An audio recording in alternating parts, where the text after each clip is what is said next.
So, what do we really know about female fantasies? It's a topic that's often surrounded by mystery, right? But today, we're going to pull back the curtain. We're diving into a massive compilation of survey data to uncover some of the surprising truths that are hiding in the numbers. Let's just jump right in with the number that might blow you away. Surveys in France show that a staggering 9 out of 10 women, that's 90%, report having sexual fantasies. Wow!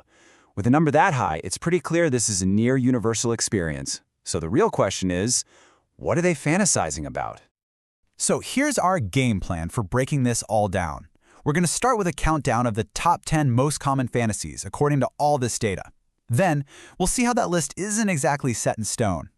After that, we'll explore this fascinating gap between desire and, well, reality. And finally, we'll get to what might be the most important piece of this whole puzzle, the communication bridge. All right, so before we dive into that top 10 list, we need to be on the same page. Let's get a really clear definition of what we mean when we say fantasy here. Okay, this is super important to get right. A fantasy is not the same thing as a plan. The data defines it as a mental scenario that creates pleasure and excitement. The key takeaway here is that someone can totally enjoy the idea of something without ever wanting to actually do it in real life. That distinction is crucial. Okay, so with that definition locked in, let's get to the main event. What did all these surveys actually find? We're about to count down the top 10 most common fantasies, and we're going to start from the bottom and work our way up. All right, let's kick off our countdown with numbers 10 down to 6, and it is a fascinating mix. At number 10, we've got fantasies involving a celebrity. No surprise there, right? At 9, it's someone in a sexy profession. Think firefighters, carpenters. Number 8 gets into group scenarios or voyeurism, while 7 is all about the creativity of role-playing. And landing at number 6 is the classic threesome fantasy. Now we're cracking the top 5, and here we find fantasies that are all about power dynamics, things like domination and submission. And while it's number 5 on this big combined list, it's really interesting that some individual surveys actually rank this type of fantasy even higher, sometimes cracking the top 3. Coming in at number 4 is the fantasy of being with another woman. Now, the research is super clear on this point. For many straight women, this has nothing to do with their sexual orientation. Instead, it's often more about exploring curiosity or a scenario that just really heightens arousal. And here we go, we're in the top 3. Kicking it off is a fantasy that is incredibly common, but also, according to all this research, one of the most misunderstood. Number 3 is the fantasy of having sex with a stranger. But wait, there is a critical detail here that completely changes what this means. And here it is, the detail that changes everything. The fantasy isn't about being randomly hit on or harassed. No way. It's a scenario where the woman is the one in control. She's the one who chooses the stranger. It's about safe, consensual excitement, not feeling unsafe.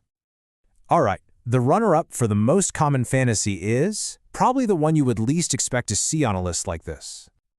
Yep, you're seeing that right. The number 2 fantasy isn't about anything taboo at all.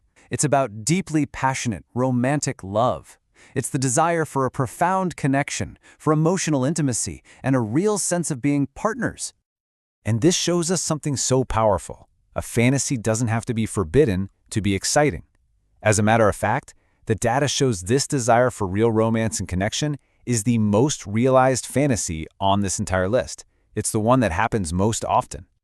And that brings us to the number 1 spot. According to all this compiled data, the most commonly reported female fantasy is the thrill of having sex in a public or a semi-public place. Think of a secluded beach, an empty movie theater, maybe a quiet hotel hallway. It's all about that thrill and the risk of being caught. But hold on, because this is where it gets even more interesting. That top 10 list we just went through, it's not some fixed menu. You should think of it more like a statistical average, because the reality is much more personal, and it's always changing.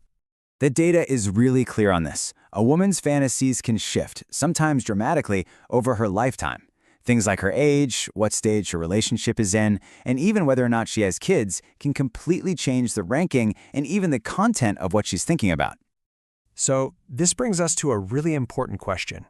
If these fantasies are so incredibly common, and the list is so varied, why are these so rarely brought to life? And what the data shows is that the barrier isn't a lack of desire. Not at all. One survey found that almost 3/4 of women are actually willing to try out their main fantasy. So, if the desire is clearly there, what is stopping them? So what is the real barrier here? Well, the data shows that the roadblocks are almost all emotional and interpersonal. It really just boils down to a fear of being judged, of feeling embarrassed, or of messing up the balance of the relationship. So the core issue isn't a lack of desire, it's a lack of communication. And this brings us to our final and honestly our most crucial point. Bridging this gap between fantasy and reality isn't really about being more wild or adventurous. It's about becoming better communicators and building a real, genuine space of trust. The source material suggests this really simple but powerful path forward, and it's all about building a habit of communication. You start small, just talking more openly about everyday stuff.